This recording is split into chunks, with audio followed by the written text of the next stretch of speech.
No episódio de hoje, uma lenda do empreendedorismo brasileiro senta com a gente aqui.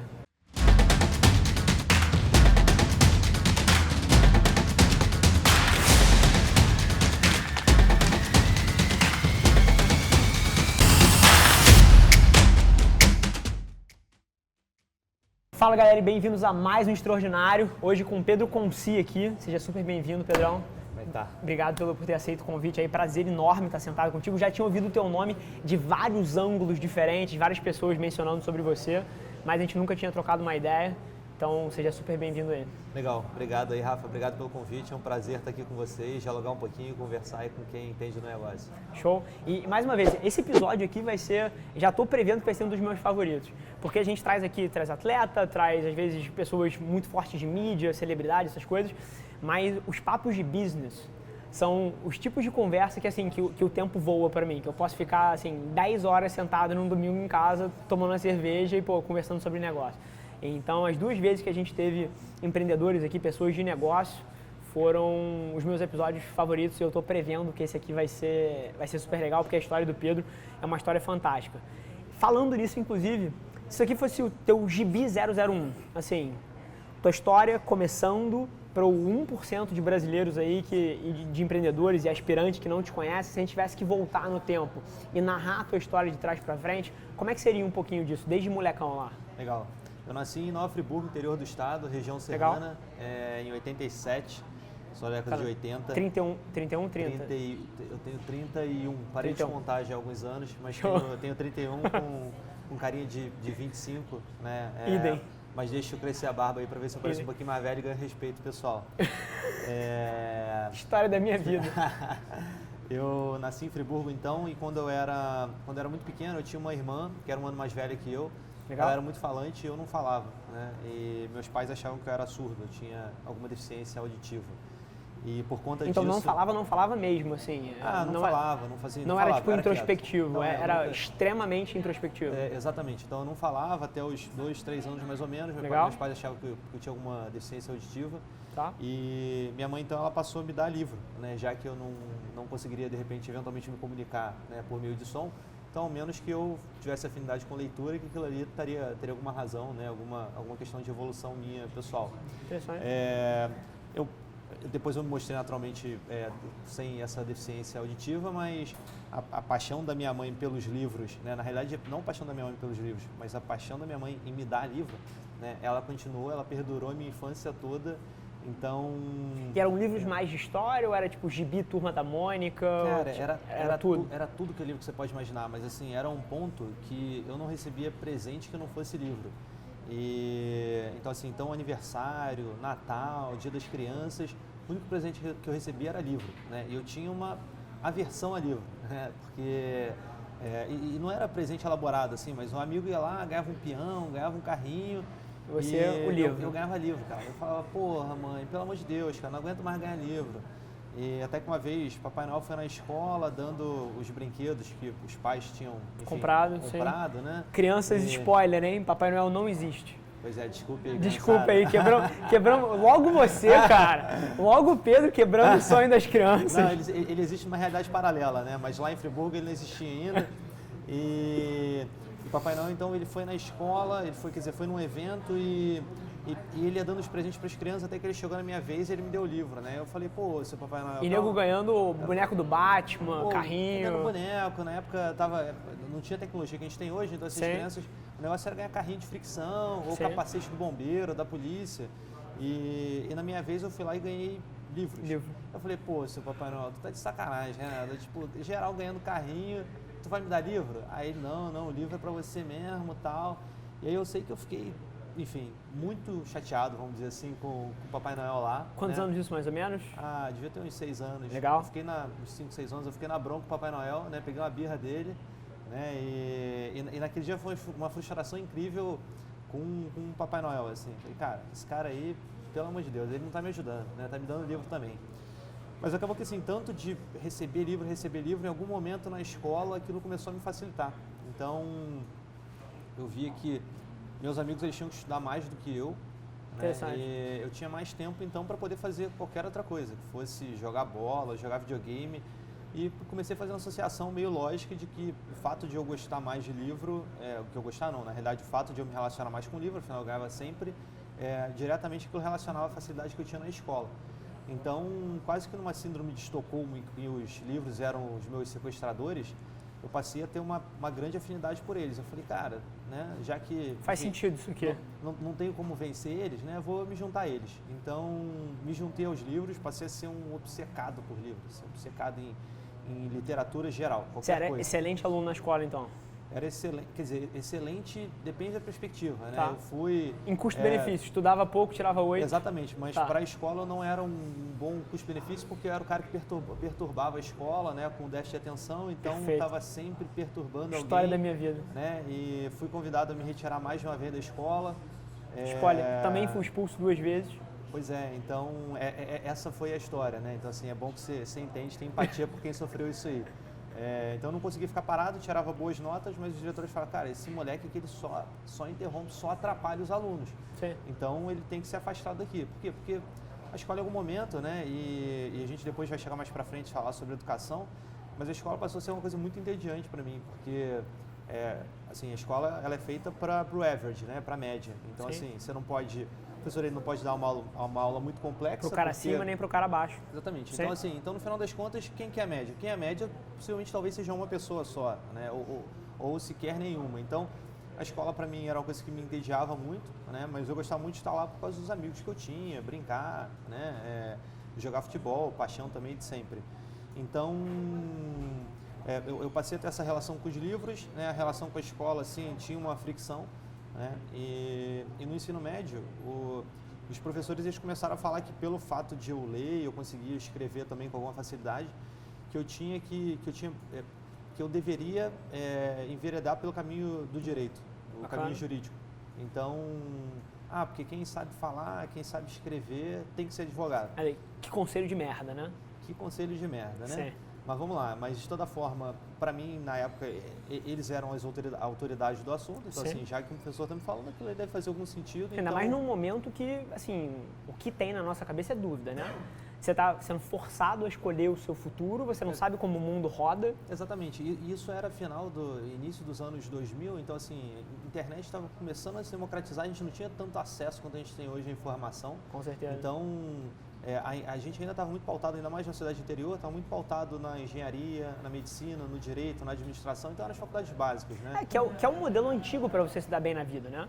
Que era você fazer uma boa faculdade, numa profissão estável, que tinha um bom piso salarial, aquela fórmula de bolo que não deixa ninguém feliz no fim das contas. Exatamente isso, né? Mas o interessante é que ao longo da infância, né, e talvez por me entediar com as coisas, eu fui criando negócios para conseguir ter algum retorno financeiro e eu ter algum tipo de autonomia para comprar um videogame, para comprar uma coisa ou outra, mas até então, para minha própria família, aquilo era sempre uma recreação, uma brincadeira para mim. O que você vendia? Depois eu te conto um pouco do meu também. Eu vendi desde sistema de segurança até bijuteria. Legal. Né, até chegar mais para frente na época de faculdade já, né? Friburgo é um polo de moda íntima. Sim, com certeza. E foi dos trabalhos que eu fui menos bem sucedido, que eu fui tentar vender moda íntima para as minhas amigas na faculdade. Eu não tinha credibilidade alguma para vender moda íntima. Então, assim, sensacional. A gente vai falar sobre Product Market Fit e sobre outras coisas aqui, mas definitivamente aquela não foi uma boa ideia, né? Eu não fiz a validação prévia para ver se aquele negócio faria sentido. Sinto que eu era um pouco mais gangster que você. Sabe o que eu vendia muito, que eu ganhei muita grana quando era moleque? O que era? Eu morava em São Conrado, na casa dos meus avós, né? Quando eu era pequeno. E eu saía do condomínio ali, subia a Rocinha para comprar cabeção de nego, malvina e bombinha e vendia coisas pirotécnicas na escola. Eu era o cara que tinha na mochila, assim, todo dia 30 cabeções de nego, 5 malvinas, não sei quantos foguetes, morteiro, assim... Essa é muita criatividade. Ou era isso, ou era vender, voltando um pouquinho mais novo, era vender desenho nos eventos de família. Eu chegava nos eventos de família, tinha lá aquelas tias que nunca te veem, que querem fazer uma festa, não sei o quê, e eu fazia uns desenhos e ficava vendendo para elas. Boneco de palitinho? Oi? Boneco de palitinho? Boneco de palitinho com sol amarelo, com os raios assim. Aqui, tia, esse desenho aqui eu fiz pra você, R$5, não sei o quê, R$3. Cara, eu ganhava uma grana com isso. Essa é fantástica. Mas manda lá. O mais disruptivo, vamos dizer, que eu fui fazer foi vender, mais ou menos no ensino médio já, eu comprei um gravador de CD-ROM, que na época surgiu, se não me engano, era o Mercado Livre, né? E eu comecei a vender jogos piratas pelo Mercado Livre. Também tem o meu lado ilícito. Até que eu recebi uma mensagem um cara dizendo ser da Polícia Federal e dizendo que iria, enfim, não sei se era verdade ou não, Sim. mas esse tipo de ameaça a gente não pode ignorar, né? Sim. Então se eu continuasse, eu começava a fazer algum dinheiro com aquilo, na época era vendendo, se não me engano era LFoot ou Championship Manager, né? Alguns joguinhos de futebol assim. E as pessoas estavam querendo comprar e tal, e aí eu recebi aquela ameaça ali, eu falei, cara, quer saber? Conheço ninguém que jogava LFoot na versão original, by the way, né? Alguém pagava pra jogar LFoot? Cara, LFoot começou no disquete. Sim. Né? Craqueado, sim. Jogar LFoot também, né? Porra, LFoot era a parada. LFoot era a parada. Eu tinha uma versão meio contraventora, igual a você, só que eu jogava no ramo das identidades falsas. Eu não sei o que é pior. Se é CD pirata ou se é identidade falsa. Cara, 15... Oi? Todo mundo preso nesse programa. 15, 16 anos, galera querendo ir pra bar, querendo ir pra boate. E eu lembro que lá na minha casa, os meus avós tinham uma impressora muito boa. E aí eu pegava papel reciclado, que era um pouco mais parecido com o papel da identidade. Papel reciclado, a impressora era laser. E aí alterava no Paint a data de nascimento da galera da escola, e aí mandava imprimir naquele papel reciclado e saía igualzinho a identidade verdadeira. Mas mais uma vez, não pra assim, fingir que era outra pessoa, mas pra entrar em boate, pra entrar essas coisas. E aí eu vendia assim, cada identidade 50 pratas, eu ganhava uma nota quando tinha 14, 15 anos. Fiquem aí com ideias de negócios aí, né, pra garotada de hoje. Os pais que estão assistindo aí, perdoem a gente, mas faz parte. Depois a gente conserta o caminho, né? Exatamente, né? O caminho é não linear, vamos dizer assim. Né? E o pior de tudo, a gente faz essas coisas sabendo que elas são erradas, e aí quando a gente cresce, a gente para. A gente tem uma curva aí de uma moral e ética um pouco deturpadas ao longo dos 12, 16 anos, mas a gente tende a se ajeitar. É uma maturação da nossa ética, né? Vamos dizer Exatamente. assim, a gente está começando a perceber esses pequenos ilícitos, vamos dizer assim. Sim. Né? Então eu fui fazendo esse negócio, mas até então era uma espécie de brincadeira, então era um complemento, vamos dizer assim. Sim. Eu sou de uma família de classe média, então assim, não passei fome nem nada, não tinha nenhum luxo, mas enfim, era uma forma de complementar para poder comprar meu CD de PlayStation na época, Super Nintendo um pouco atrás. Então fui fazendo isso, mas chegou no ensino médio, acabou que a questão do direito ficou ali muito latente, né? Os professores falando tem que fazer direito e acabei por fazer direito, né? Então fiz direito, fui no Rio de Janeiro mesmo? Fui aprovado na UF, Universidade Federal Fluminense, então me mudei para o Rio, né? Lá ficava em Niterói, mas me mudei para o Rio, depois para Niterói e fui começar a fazer o direito, né? Fato é que quando comecei a fazer o direito, eu falei, cara, não é isso, tinha todo aquele um afã de transformação, de impacto, de mudar o mundo, que também eu fui fazer o direito muito nessa linha do tipo assim, acho que o direito é um baita de um canal uma ferramenta. Exatamente, uma ferramenta de transformação. Sim. Né? Mas quando eu cheguei ali, eu comecei a me frustrar, né? Início da faculdade, né? Mas assim, início da faculdade, o pessoal falou assim, não, mas é um período inicial, né? Daqui a pouco você vai começar a ver efetivamente o que pode ser feito, quanto de impacto pode ser tido. É muito focada para concurso público? A faculdade de Direito da UF especificamente? Não posso dizer que ela seja tão focada em não ter uma orientação muito específica, né? Ou pelo menos não à época. Porque um empreendedor igual você, num modelo focado para concurso público, eu imagino que fosse sufocar. Mas também, por outro lado, também não era, né, sendo uma universidade federal, como muitas outras, elas também não são tão orientadas a negócios, a Sim, business, é verdade. Né? Então, e aí comecei a fazer estágios e num desses estágios que eu fui fazer, numa multinacional, né, uma grande empresa, acabou que eu conheci o Robson. Né? O Robson ele estudava direito na UERJ e o Robson era um cara que era uma inspiração para mim, conhecimento, um cara de uma sabedoria impressionante. Assim. E eu fui conhecendo o Robson trabalhando nessa empresa e fui conhecendo aos poucos uma história dele que ele não tinha coragem, vamos dizer assim, de abrir, de expor para todo mundo. Né? E qual era a história do Robson? O Robson ele era filho de um pai porteiro, uma mãe empregada doméstica, nasceu e foi criado na Rocinha né, teve todas as dificuldades inerentes a uma pessoa crescendo na comunidade. Crescendo numa comunidade, né, com toda a violência, né, da favela. E o Robson, ele decidiu que ele iria transformar a vida da família dele, seria por educação, né, e ele seria estudando muito e tal. Mas o Robson teve a má sorte, vamos dizer assim, de estudar na escola com o pior indicador de desempenho do Rio, né? Então isso fez com que ele tivesse que se esforçar muito mais. Correr muito atrás. Muito mais atrás. Mas ele correndo atrás, ele conquistou bolsa de ensino em curso de idioma, foi aprovado para o Pedro II, que é um colégio federal aqui do Rio de referência. De referência, exatamente. Vini estudou no Pedro II, né, Vini? O poeta finado, respeitado Mr. Catra também, né? O nosso poeta carioca, nosso Chico Buarque do funk, isso ele aí. Que fez direito também, né? Então Mr. Catra foi Tô começando a sentir que o Mr. Catra é a pessoa mais mencionada nesse programa. Acho que 3 dos últimos 10 convidados falaram no Catra aqui por algum motivo. Ele é um incompreendido, né? Como tantos outros artistas foram, né? Mais pra frente a gente entra nisso aí. Esse autor aí de vanguarda.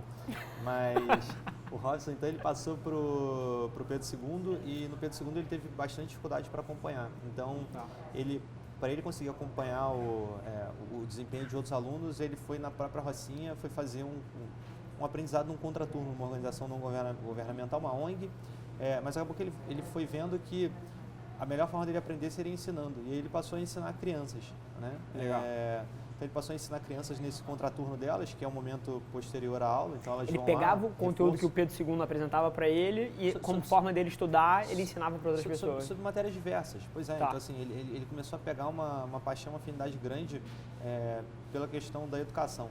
Então ele passou a ensinar também, passou a ficar apaixonado por isso e ele incorreu no mesmo erro que eu, né, e enveredou pelo caminho do direito, foi aprovado para a UERJ. Pô, que feito. Exatamente, é um grande feito, né? Então ele foi seguindo aí o caminho do Mr. Catra, até que a gente se encontrou então nessa instituição, nessa empresa grande, e a gente compartilhava afinidades e desafinidades. Então a gente compartilhava uma grande afinidade, eu com a parte mais de leitura, literatura, e ele com a parte de educação. Então assim, isso se cruzava muito. E a gente também, a gente se alinhava na nossa desafinidade com o direito, né? Então a gente,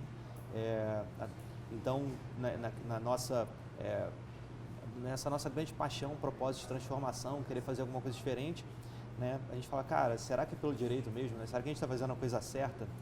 E o Robson, então, ele foi uma inspiração para que eu falasse, putz, cara, assim, eu queria muito que outras crianças pudessem ter a sua história, né? Então, assim, tudo que a educação está te fazendo, né? Eu acho que isso tinha que ser de alguma maneira disseminado. Então, assim, eu tinha aquela veia, vamos dizer, não posso dizer veia, mas eu tinha aquele instinto empreendedor de querer fazer alguma coisa. Eu falei, putz, vamos empreender em educação, né? E ele falou, pô, tá maluco, a gente não sabe nada de negócio, não sabe sobre pedagogia efetivamente, como é que a gente vai fazer um negócio numa área que a gente sequer sabe, né? Então, na época era uma insanidade, mas acabei conseguindo convencer ele de que seria um bom caminho. Vocês estavam trabalhando juntos na época, é isso? A gente estava trabalhando junto na época no jurídico. Legal. Então a gente decidiu largar esse jurídico para empreender. Vocês largaram, é uma coisa que a gente sempre debate aqui, e mais uma vez não tem fórmula certa. A gente olha de trás para frente, o que dá certo, deu certo. Mas vocês largaram de antemão ou vocês foram tocando tipo um side hustle, tipo paralelo, e aí quando começou a tracionar, vocês migraram? A gente largou de antemão, não necessariamente isso é o certo, mas assim, na realidade, a gente já estava para largar aquilo ali, assim, então eu comecei durante também, a faculdade mesmo? Durante a faculdade. Legal. Então assim, e com essa de querer empreender, eu fui fazer 2 faculdades, ao mesmo tempo que eu estava terminando Direito, eu fui fazer 2 faculdades de Administração também, né? Uma era à distância e outra era a faculdade presencial. Então, de manhã eu fazia Direito, à tarde eu trabalhava, de noite eu estudava, no final de semana eu fazia essa faculdade de distância de Administração. Legal. Não faz sentido nenhum fazer 2 faculdades de Administração, mas enfim, né? Na época eu achava que ia aprender mais e mais rápido. Sim. E numa dessas faculdades eu tive que fazer um plano de negócio, um projeto, né? Numa das disciplinas era um plano de negócio. Aproveitou e fez dessa tua ideia. Exatamente da ideia de educação. O plano de negócio, então, eu levei um tempão para fazer, né? Eu levei um semestre inteiro. O Robson foi acompanhando, né? Na época ele não estava tão imerso. E O plano de negócio, basicamente, o que ele previa era, a gente quer disseminar a leitura pelo mundo, a gente vai fazer isso por meio de uma plataforma online, que a gente vai fazer uma curadoria de livros, e as pessoas, com algumas referências de Warby Parker, alguns outros e-commerce americanos, Zappos também, as pessoas elas vão poder pedir os livros, devolver aqueles que elas não querem, ficar com aqueles que elas querem, né? E assim, livros para crianças, né? A gente entendia que... Fizeram um benchmark no Warby Parker mesmo, né? Aqueles que você recebe 3 aqui, fica com os que você quer, devolve. Exatamente. Então, assim, eu me pergunto como é que isso ia funcionar no modelo de correio brasileiro. Pois é, exatamente, né? Então, esse já era um questionamento na época. Como que vai funcionar essa logística toda aí? Mas enfim, né? Então, legal. O negócio vai acontecer e no plano de negócio, como todo plano de negócio, isso era final de 2009 mais ou menos. Quase 10 anos atrás, então. Quase 10 anos. E na época não se falava em startup, foi chegar mais para frente, né? Business Model Canvas, etc. Então, a época era o tal do plano de negócio, 60 páginas, né? Tinha aquele calhamaço. E outro filósofo também é Mike Tyson, né? Que ele diz que nenhuma estratégia resiste ao primeiro soco no queixo. No ringue, sim. Então, quando a gente colocou aquilo ali efetivamente para rodar, a gente viu que aquela estratégia nossa de exponencial, de todo aquele crescimento que a gente esperava. 90% das premissas do Excel não se traduzem na realidade, exatamente, né? Assim, o Excel, na verdade, 90% se fosse só 90% de insucesso, a gente estaria sendo muito bem sucedido. Né? Porque em 6 meses a gente tinha mais usuário que o Facebook, né? Ou o MySpace na época. Então... By the way, fazendo aspas aqui, as premissas que a gente tende a criar quando a gente está começando, né? Isso vai para muita gente que assiste a gente aqui, está começando, tentando tirar um negócio, ou está nos estágios iniciais. E assim, uma coisa que eu sempre tento abrir das pessoas é, cara, seja realista nas premissas. Tipo assim, você não vai ter 1 milhão de usuários em 6 meses. Assim, isso não vai acontecer. Esse é o erro mais comum, né? A gente se superestima, né? Então é uma grande falácia que a gente, enfim, vai conseguir fazer aquilo tudo naquele período, não vai conseguir. Mas de toda forma, assim, a gente tem que entender que... É fundamental para começar. O empreendedor, ele é um ser irracional, né? Steve Jobs falava que empreender ele tem que ser um ato de fé. Porque se você for levar para a matemática, para a lógica... Não vale a pena. Né, não vale a pena. Né? Então, assim, se você pegar estatísticas do Sebrae, por exemplo, no Brasil, de insucesso, ou das empresas que efetivamente crescem no ritmo exponencial... A própria experiência de vida do empreendedor que puxa um negócio desse, se você for olhar no preto e no branco, é uma vida de merda. Exatamente. Então, assim, não faz sentido nenhum. Então, assim, o empreendedor ele tem que ser esse cara irracional. Se ele não for, né, se ele for muito pragmático, racional, ele não vai começar a fazer aquilo ali. Né? Então, porque estatisticamente é improvável. Né? Então, assim, então, o empreendedor ele tem que ter isso, ele tem que ter essa paixão. Né? E até o que eu falo muito, assim, que hoje é uma hype essa questão de startups e tal. Então, assim, empreender tem que ter um senso muito forte do propósito da sua paixão, porque, cara, é um negócio que funciona na sua cabeça 24/7, assim, né? Ele não para. Então... E deixa eu te fazer uma pergunta em cima disso. Bem dentro desse tema, eu concordo com você, empreendedorismo está hypado, assim, foi colocado num pedestal, todo mundo fala, todo mundo quer. E eu tenho uma opinião sobre isso e depois quero ouvir a sua. Acho que, assim, opinião cada um tem a sua, não tem certo que errado. A história prova alguém historicamente correto ou não. Mas eu acho que isso está criando um problema muito grande na nossa sociedade. Porque, assim, por mais que eu acredite que os princípios do empreendedorismo podem ser ensinados, você pode aprender, a fazer um Canvas, você pode aprender a fazer, um mapa de empatia, montar um modelo de negócio, a estruturar uma área comercial. Assim, os princípios são rodados e com base, assim, quase em matemática, né? Você aprende a lógica, tanto que uma vez que você faz, a chance de você fazer de novo é muito alta. Por exemplo, eu já estou no 4º negócio, eu entendi o jogo. Mas, ao mesmo tempo que a filosofia, as táticas e estratégias podem ser ensinadas, eu não acredito que a maioria das pessoas vai ser feliz sentado na cadeira que eu sento, sentado na cadeira que você senta. Então, assim, eu acredito profundamente que esse discurso de empreendedorismo é o máximo, todo mundo tem que ser CEO, e a garotada com 18 anos colocando CEO no Instagram e querendo lançar um negócio. Assim, eu acredito que nos próximos anos a gente vai ter muita gente infeliz com essa trajetória, porque isso aqui não é para todo mundo. Então, o empreendedor, ele tem... entre os empreendedores existe um percentual grande de sociopatas, né? Não estou dizendo que todos nós somos, mas enfim... Sim. A um nível mais alto. Exatamente. Tem algumas desregulações nos empreendedores, assim, são pessoas um pouco diferentes. E existe a solidão do empreendedor, né? Então, Sim. assim, é difícil compartilhar aquilo ali até com seus entes mais próximos. Sim, ou com os o seu seus colaboradores. segundo do teu lado, Né? sim. Então... eu estava vendo esses dias, me recomendaram, disseram que era uma série que representava o empreendedorismo, que era o da Anitta no Netflix, chamado Vai Anitta. Sim, assisti 4 episódios no sábado. Exatamente. Inclusive, Então, fiz uma campanha de influencer marketing com ela tem uns 3 meses, então tive curiosidade de ver a forma que eles retrataram, porque conheci a figura pessoalmente, né? Então, assim, a Anitta ela é uma típica empreendedora, assim, Sim. você vê, e ao mesmo tempo que ela é uma empreendedora, ela sofre de depressão, por exemplo. Então, assim, porque fala-se no próprio documentário que, no final das contas, ela apresenta o show, é querida por todos, mas no final do dia ela tem que ficar trancada no quarto de hotel dela, não pode sair, porque, sim. enfim, né, é uma pessoa pública. Você não tem noção do que foi tocar uma iniciativa com a Anitta dentro de uma comunidade. Assim, você não tem ideia da quantidade de segurança, quantidade de esquema, quantidade de logística, quantidade de preparação. Assim, você não tem noção do que é necessário para essa pessoa andar na rua. E aí, você vê aquele hype do show todo, você vê o conteúdo fantástico, você vê... Cara, a gente foi numa escola também, mais uma vez. Você deve conhecer o Solar dos Meninos de Luz. Já ouviu falar.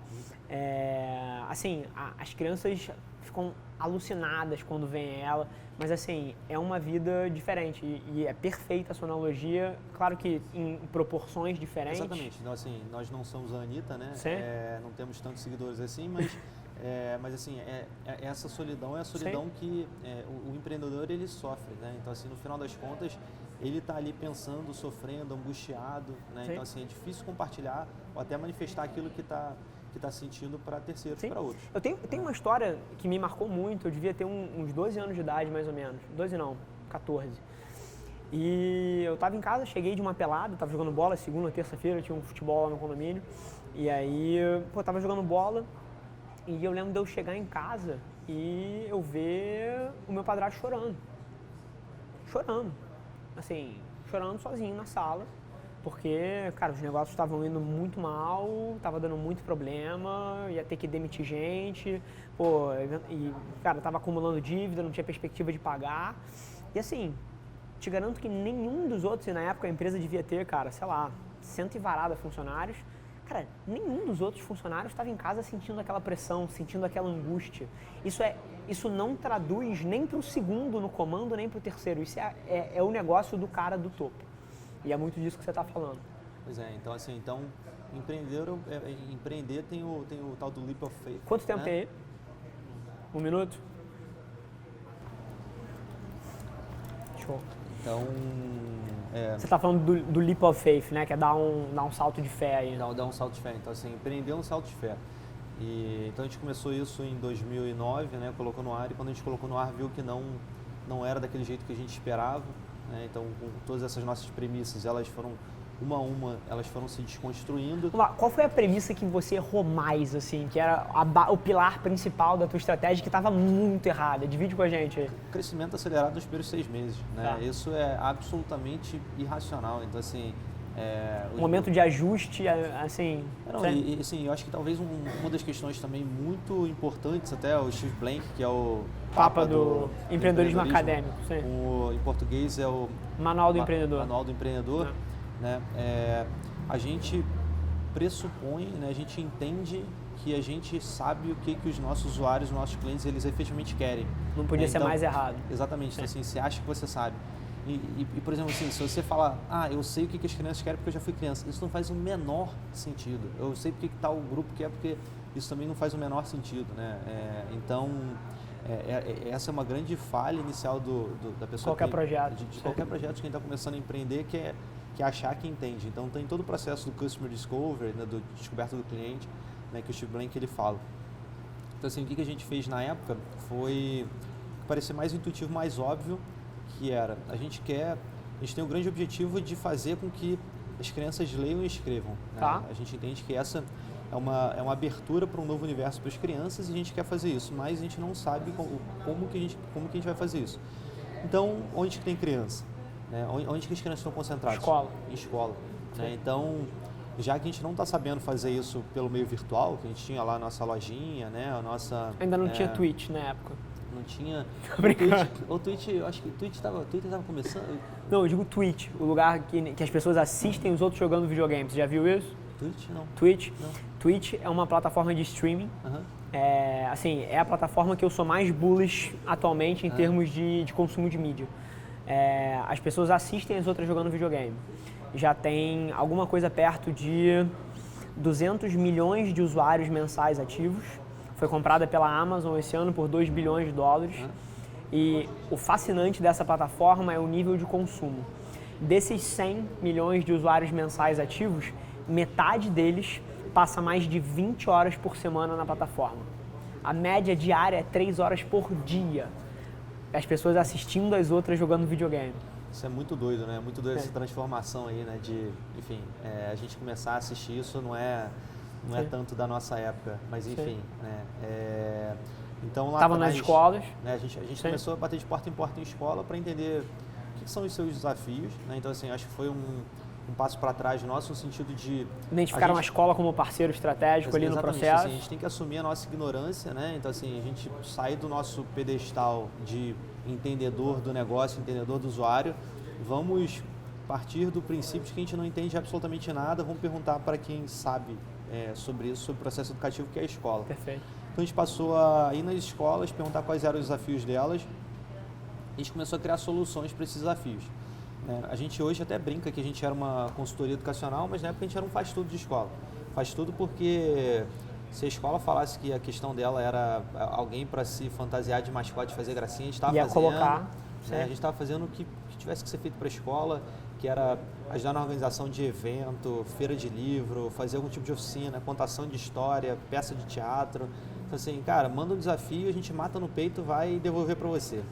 Então, os anos de 2010 e 2011, a gente passou nesse processo de entendimento. Validando o portfólio, validando o modelo. Exatamente, de entendimento do cliente, né? E hoje a gente fala que a gente passou por um processo de design thinking, né? Que tem o empathize, né? O define the problem. Sim. Então, a gente passou de empatizar, definir o problema, para depois começar a fazer o processo todo de prototipação. Então, um desses projetos que a gente começou a fazer com a escola era uma oficina de escrita e leitura. A gente ia lá, aplicava uma oficina, e no final o resultado era uma espécie de uma apostila do que a criança tinha feito, né? um livro. E a gente vendia isso para os pais, fazia um evento de autógrafo. Pô, lá atrás então, porque eu conheço o produto de vocês, né? Conheço o que vocês fazem, então lá atrás isso já começou a ser... Começou exatamente assim, por quê? Porque as pessoas às vezes perguntam assim, como que vocês tiveram essa ideia? Assim, não teve algum dia que foi uma epifania nossa? Construção. Foi muito de assim... Todos os dias ouvindo várias professoras, coordenadoras, diretoras, coordenadora, professora, assim, mas muita gente. Está o tempo inteiro entendendo aquilo ali e de repente fala, cara, a gente está começando a perceber alguns padrões, né? Então tem esse padrão tal, que é o quê? Todo mundo fala que estimular as crianças a ler e escrever é o desafio da escola, é o grande desafio da escola. Mas como é que você resolve isso? Então a gente vai pegando uma coisa ali, conectando com outra aqui, mas pô, e se vocês fizerem isso aqui e tal? Então a gente começou a criar essa oficina. Essa oficina, então, em 2011, ela começou a ter um pouco de sucesso, assim, pelo que a gente entendia, nossos padrões de sucesso na época. E em 2012 a gente falou, olha, eu acho que a gente tem um produto, a gente tem alguma coisa aqui. Dentre esses vários projetos que a gente faz, né, tem um projeto que ele está sendo bem sucedido. Bem sucedido em que sentido? Ele tem impacto, no sentido de as crianças elas passam a querer ler mais, né? A gente tem esse relato em termos qualitativos dos pais das escolas dizendo do engajamento, depois do motivação. evento, o engajamento das crianças aumenta. Exatamente. Então assim, as crianças passam, a gente recebia depoimento do pai dizendo assim, meu filho passou a ler o caderno de esporte do jornal, legal. Meu filho depois disso leu o primeiro livro, nunca tinha pegado um livro. Dentro dos interesses daquela criança, naturais daquela criança, mas havia um indicador de aumento de leitura. Pois é, exatamente. Então a gente começou a perceber impacto, ao mesmo tempo tinha retorno, dentro dos projetos que a gente fazia, aquilo tinha algum retorno financeiro, não era o retorno, né? Mas enfim. Então, em 2012 a gente falou, olha, eu acho que tudo que a gente faz aqui que não seja esse projeto, aparentemente não faz sentido, né? Porque esse é o que tem mais visibilidade, é o que tem mais impacto e é o que tem retorno. Então, a gente decidiu descontinuar tudo que a gente fazia, descontinuar a nossa lojinha. Perfeito. Né? E entenda, assim, foi no final de 2009, foram 2 anos que a gente passou visitando o nosso cliente para entender ele. Né? Então, assim, não foi da noite para o dia, foi muita sola de sapato aí. Então, em 2002, a gente decidiu descontinuar tudo que a gente fazia para focar nesse... A gente entendeu que a gente tinha um produto, né? Então, a gente passou a focar em fazer isso. E 2002 foi o ano que a gente foi fazer e muita escola queria fazer e a gente não conseguia atender. Por quê? Porque éramos eu e o Robson. E aí, então, minha namorada, hoje minha esposa, ela ajudava no final de semana, quando ela podia, uma coisa ou outra e tal. a gente fazia, mas tudo era muito manual, assim, do tipo, a gente fazia tudo sem processo, então assim, extrema customização, né? E o fato era que a gente não conseguia crescer porque, enfim, a gente não conseguia atender a mais escolas, a gente tinha uma frustração grande. Era assim, pô, tem escola querendo fazer, mas desculpa, a gente não vai conseguir fazer contigo, porque... Sim, na época lá atrás vocês não tinham uma empresa, né? Vocês tinham 2 pessoas que faziam o trabalho. A gente tinha um projeto que a gente oferecia. Então, assim, a gente estava frustrado com isso e em 2013, no Brasil começou a aparecer na mídia muito esse lance de startup, né? Startup para cá, startup para lá, chegou o Startup Weekend no Brasil, apareceu o Easy Taxi. Descomplica nasceu também um pouco antes, então Descomplica startup de educação, né? Então a gente falou, cara, assim, esse negócio de startup, aparentemente, assim, tem um storytelling de startup que são sempre 2 pessoas, né? Impactam 1 bilhão de pessoas, né? Impactam 1 bilhão de usuários com pouco recurso e tal. Vamos tentar entender o que essas Quais são pessoas, os drivers, né? Exatamente, né? O que são esses princípios norteadores aqui, né? O que eles estão fazendo, né, que eles conseguem ter todo esse crescimento.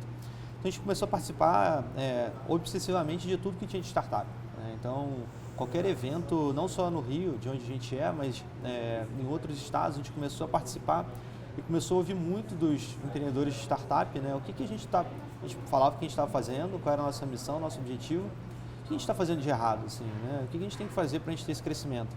E ao mesmo tempo a gente começou a estudar muito sobre startup, né? E aí foi conhecer Steve Blank, Eric Ries, etc., né? Para entender, a gente começou a aprender lá os chavões, jargões de startup, né? O tal do MVP, escalabilidade, não sei o que e tal. Então a gente começou a aprender isso e tentar aplicar na própria Estante Mágica. Então, a Estante Mágica de um projeto, a gente falou assim, olha, vamos entendendo que se existem 2 polos, no qual de um lado está uma consultoria, do outro lado está uma startup, a gente é totalmente consultoria hoje, a gente quer enveredar por um caminho de startup, para a gente poder se exponencializar. Então a gente começou a pegar esses aprendizados, então assim, a gente é muito grato, assim, um desses pontos de virada nosso foi justamente quando a gente começou a ouvir pessoas, a ouvir esses mentores, né? Essas pessoas que já tinham expertise, know-how, né? Já tinham passado por esse caminho das pedras, elas começaram a ajudar a gente na boa fé, né? No goodwill. Sim. O empreendedorismo tem muito disso, né? As pessoas gostam naturalmente de falar sobre, de ajudar o outro, de dar conselhos. E isso é incrível pra gente, né? Porque, assim, pessoas que aqui no Brasil eram muito respeitadas, né? Elas começaram assim, se mostravam muito acessíveis, né? Eu só acho isso muito perigoso. O que você falou está perfeito, que é pessoas que eram muito respeitadas. Mas desde que o empreendedorismo ficou hypado, começaram a aparecer dezenas de gurus e especialistas que você pergunta, pô, legal, cara, que negócio você criou aí? Que você utilizou essas metodologias todas que você está ensinando? Mas não, eu estudei, não sei o que é. Começou a aparecer empreendedor de palco também, etc. Né? Perfeito. Então, assim, naturalmente, com muito respeito a todos eles, né? A gente começou a gente começou a conversar e, assim, de ouvidos muito abertos, da mesma forma que a gente tinha feito de ouvir os nossos clientes, os nossos usuários, a gente começou a ouvir essas pessoas que já estavam fazendo alguma coisa ali. Perfeito. E isso começou essa transformação da Estante Mágica. Então, assim, a gente começou a perceber que a gente precisava desenvolver processo, né? Essa customização nossa tinha que ser uma customização que fosse uma customização em massa. Dá pra gente fazer assim, a gente fazia um projeto numa escola, em outra a gente fazia uma coisa completamente diferente, em outro time, de outra forma. Então, cada coisa que a escola pedia, a gente ia... Ajustava absolutamente tudo, né? Sim. E tem uma expressão do Vale do Silício que é o vanilla, né? Baunilha, né? Então, assim, é o do McDonald's. Se você quer a casquinha, você vai comer baunilha, né? Você quer sorvete de menta com Hershey's, né? Você vai em outro lugar. Mas, assim, na startup, você tem que oferecer baunilha. Perfeito. Então, senão você não escala. Exatamente, senão você não escala. Sim, mas muito interessante, e sempre que eu vejo uma informação dessa, eu gosto de tentar tirar um nugget muito específico pro pessoal.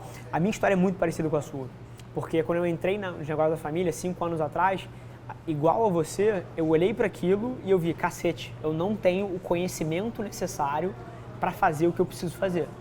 E aí, muito parecido com você também, se eu não me engano, e até perguntar de você, você vai achar isso meio anarquista, meio errado provavelmente, mas aconteceu comigo.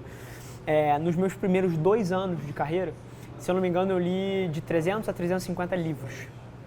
Porque, assim, eu era um economista, mercado financeiro, não sabia nada de negócio, sabia nada de marketing, nada de pessoas, nada de nada. E aí, cara, eu meti a mão e os meus mentores na época, eu, no caso, não busquei pessoas, assim, foi a forma que eu encontrei, eu sempre fui muito autodidata, meti a mão e li de 300 a 350 livros nos meus primeiros 2 anos de carreira, para justamente pegar todas as informações, e eu transformei a empresa minha frente num laboratório. Assim, pegava aquilo e testava a porra toda ali. Só que nos últimos 3 anos, se eu li 10 livros foi muito. Porque eu não sinto mais que isso é o que me trava de executar as coisas que eu preciso. Então, eu reduzi drasticamente a leitura de livro. E óbvio que eu consumo muita informação. Por exemplo, consumo informação, porra, naquele bate-papo que a gente teve 10 minutos antes aqui, 20 minutos com você, pra mim, pô, vale um livro. Eventualmente, pô, tem uma reunião, tava hoje num cliente da área de lubrificantes, uma empresa gigantesca, multinacional, com o diretor de marketing deles. E assim, a minha interação com o cara é um livro. Então, consumo muita informação, mas agora de maneiras muito diferentes do que eu consumia lá atrás. Mas também passei pelo mesmo processo. Eu olhei pra frente e falei, cacete, eu preciso fazer isso, não tenho ideia de como eu faço. Cara, e eu mergulhei e busquei conhecimento de mentores, que no meu caso não estavam do meu lado, mas que eram os mesmos que os seus. E é interessante você estar falando isso, porque assim, os mentores, eles não necessariamente precisam ser aquelas... A pessoa se tangibilizar fisicamente ela presente, né? Então, assim, o mentor ele pode ser aquela pessoa que você acompanha num livro ou num canal no YouTube, aquela pessoa que, enfim, naturalmente vale o filtro de cada um para ver a credibilidade daquela pessoa que está falando aquilo ali, a autoridade que aquela pessoa gera ou tem né? Para estar falando sobre aquilo, né? Qual é o track record dela, né? Então, assim, você está falando aquilo ali, mas tu já fez isso? Sim, né? Então, assim, e esse ano é até curioso que a gente foi uma consultoria de processo comercial, etc., veio oferecer um serviço para a gente. Tô pulando aqui, tô fazendo um linear, né? Mas só para vou voltar depois. Ela oferecendo um serviço para a gente que ela queria, enfim, a gente já com a equipe crescendo, etc., né? E a pessoa que teoricamente seria o diretor dessa consultoria, oferecendo esse serviço pra gente, e ele falando uma série de teorias lá, de Steve Blank, não sei o que, etc. Eu falei, pô, legal, bonito, isso aqui, tô acompanhando tudo, etc. Mas quantos cases desses já fez? Ele falou, eu já fiz 2. Eu falo, 2, tá estranho, né? Mas tudo bem, me conta desses 2. Um foi um treinamento, que depois a gente descobriu que foi uma palestra, né? E o segundo foi uma empresa que estava quebrando, que não fez um processo comercial, e depois falei com ele, olha só, desculpe, assim, a gente respeita, né, muito todo mundo, mas a gente não entende hoje que você tem autoridade para repassar isso para a gente, né? Se você for repassar conteúdo de leitura, eu também posso fazer isso. Né? Sim, então, cria um clube de leitura interno, bota as pessoas para debater. Exatamente. Então, assim, o que não tem nada de errado tá começando, sim, claro. Mas assim, não se venda como exatamente. o mestre. Então, por isso que é importante você analisar aquela pessoa que está falando ali, o que ela já fez, né? Perfeito. Então, com todo respeito, naturalmente, aos iniciantes, até porque todo mundo... Começa de algum lugar. Exatamente, começa de algum lugar.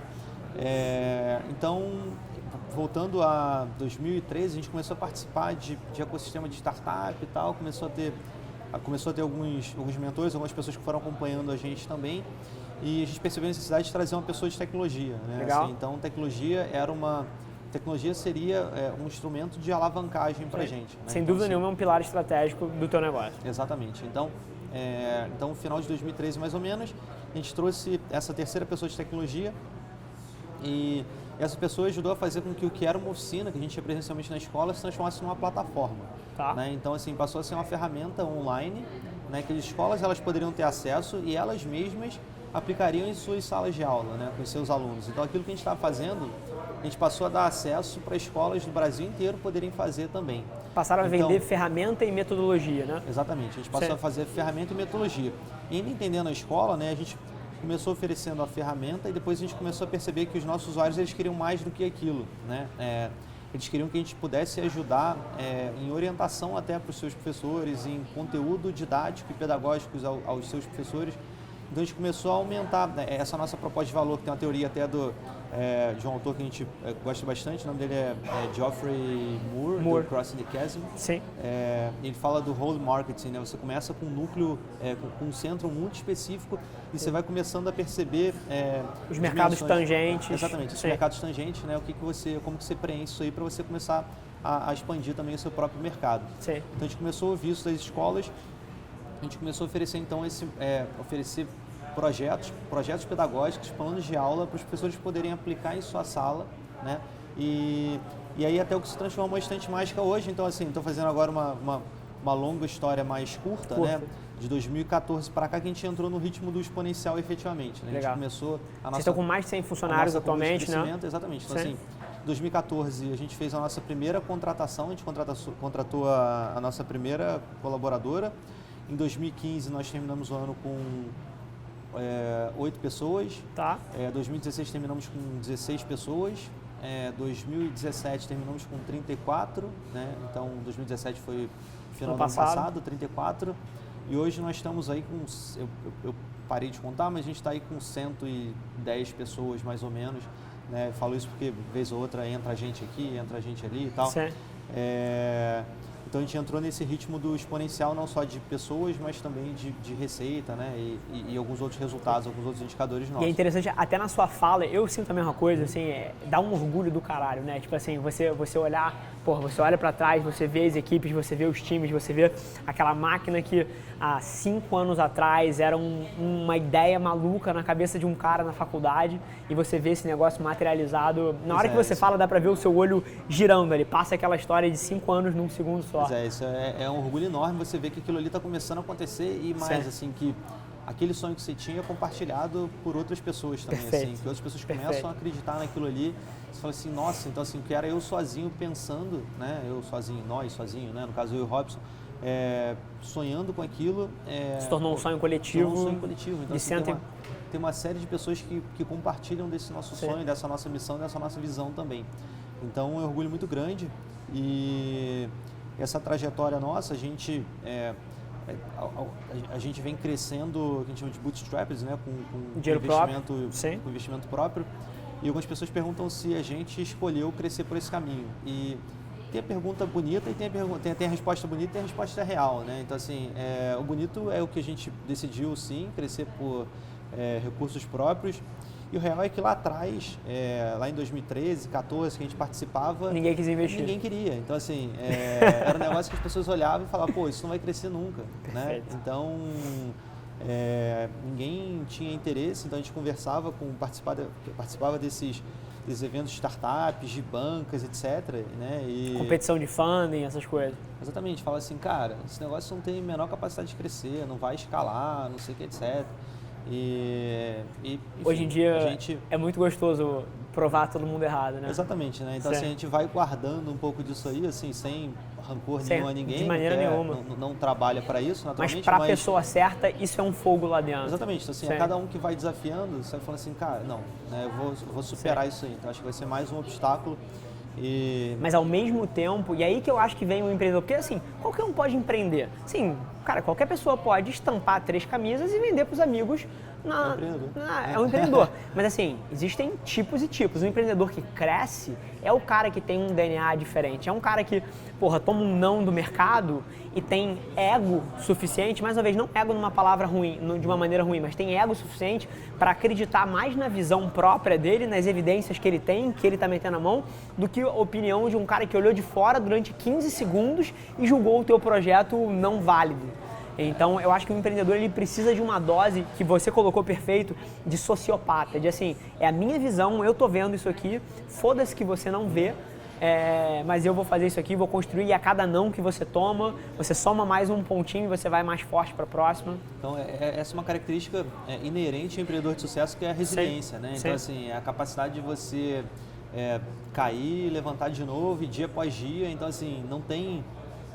Até 2014, 15 mais ou menos, eu acho que não tinha uma semana que eu não pensava que o negócio poderia não ser bem sucedido. Falar, putz, será que vai mesmo? Será que vai? Então você tem aquele momento assim de, putz, acho que vai quebrar, cara. Mas assim, tem aquele momento, mas depois passa, você passa por cima disso e tem aquela fé que do tipo, não, a gente vai superar isso aí, a gente vai superar isso aí, a gente vai superar isso aí. Então, o momento de desesperança acontece com todo mundo, né? Eu acho que seria utópico a gente dizer que, cara, o tempo inteiro você tem 100% de certeza que aquilo vai acontecer. Eu não conheço até hoje algum empreendedor que tenha falado que, enfim, até porque a gente, quando a gente vai contar uma história, a história ela é quase que ela é linear, né? Então você fala assim, não, comecei aqui, ela vai crescendo, quando na verdade a é realidade quase que uma espiral, né? Você Sim. vai e volta para trás, você só pode voltar para trás naturalmente, mas você volta, depois você vai para frente, depois você desce, depois você sobe. Então assim, Sim. esse caminho ele é bem sinuoso, né? Então assim, então o empreendedor é aquele cara que ele tem que estar disposto a passar por isso aí, né? Você vai cair, mas enfim, vou levantar de novo. A gente vai cair e vai levantar de novo. E esse é um ciclo constante, assim, né? A gente cai em diversas situações, cenários, ou até diferentes estágios da empresa. Você vai ter o dia que você vai cair, mas você vai levantar daquilo ali, beleza, vamos resolver. E é interessante que você começa a entrar num drive, até na própria vida, beleza, esse é o problema, vamos focar na solução daquilo ali, né? Então, assim, eu vejo isso até na própria família, em desafio de, tô com um parente com um problema de saúde, as pessoas focando no problema, eu falei, gente, não, o problema já está aqui. Vamos ver o que a gente vai fazer a partir disso. O que a gente vai fazer a partir disso. Então, assim, você começa a ter um mindset do tipo assim, não, vamos passar por cima disso, né? O que já foi, assim. Perfeito. Postei sobre isso hoje. Inclusive no meu post do Instagram de hoje, que eu com muito carinho escrevi, porque é um dos temas que eu mais gosto, é isso, cara. Os fatos, os eventos estão dados, cara. O que interessa é o que você faz a posteriori. Assim, todas as pessoas que eu vejo que são extremamente, não só infelizes, mas mal sucedidas, são as que focam, assim, em ficar remancheando aquilo que aconteceu e desejando que tivesse sido diferente. Assim, a gente não tem controle. Aconteceu. E aí? E por isso o empreendedor ele tem que lidar com uma série de ambiguidade, no sentido assim, você tem que ter boa memória para os seus aprendizados, mas você tem que ter uma memória curta, porque aquilo que você passou, cara, já foi, né? Então é o tal do custo afundado também, né? Então, assim, aquilo ali passou, né? A gente tem que lidar em cima disso aqui, em cima desses fatos que a gente tem. Você falou de sociopata, eu tenho uma coisa muito característica que poderia ser caracterizado como uma doença mental, que é o seguinte, eu sou o cara mais otimista do mundo, mais otimista. Eu acho que, meu irmão, a gente vai bombar, tudo vai dar certo, assim, vai ser lindo. E aí, na hora que dá errado, porque é óbvio que dá errado o tempo todo, eu imediatamente viro a chave e já não ligo o que deu errado.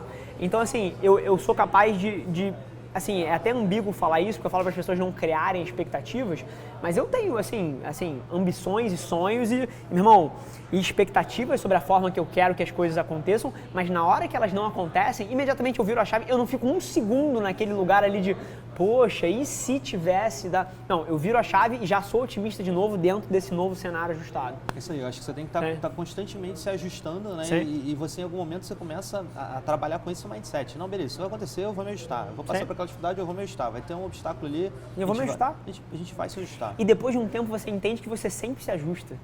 E aí que o jogo fica interessante. Porque, bicho, literalmente, você pode jogar o que vier em mim. Cara, eu vou perder metade das pessoas, eu vou perder não sei o quê. Eu me ajusto. E é só o próximo, e é só o próximo, e é só o próximo. E aí, quando você entende isso, cara... Eu acho que as histórias de sucesso, elas têm isso em comum, né? Então, eu tento ir criando quase que alguns padrões mentais, assim, estudando, vendo, por exemplo, empresas, empreendedores de sucesso e vendo, assim, cara, o que eles têm em comum. Então, assim, essa questão de resiliência, ou de você ter a capacidade de se ajustar, você não conhece alguém, cara, não, minha trajetória foi muito fácil, não sei o que, etc. Então, isso não existe. Então, ignora essa hipótese, essa possibilidade, exatamente. Sim. Então... A palavra que define para mim é adversidade. Assim, a adversidade é a palavra do dia. Tem algum dia que você não enfrenta a adversidade? Pois é, não existe. Assim. Não, e ainda mais quando você chega no nível, assim, quando você está no topo de uma pirâmide, a única coisa que chega para você é problema. A única coisa que chega para mim é problema. Ninguém traz para mim uma parada que está dando certo. É tão simples quanto isso. Alguém traz para mim uma coisa que está dando certo? Só me traz problema, o que está dando certo as pessoas resolvem ou mantêm funcionando. Então, bicho, quando você está no topo de alguma estrutura, só chega pepino.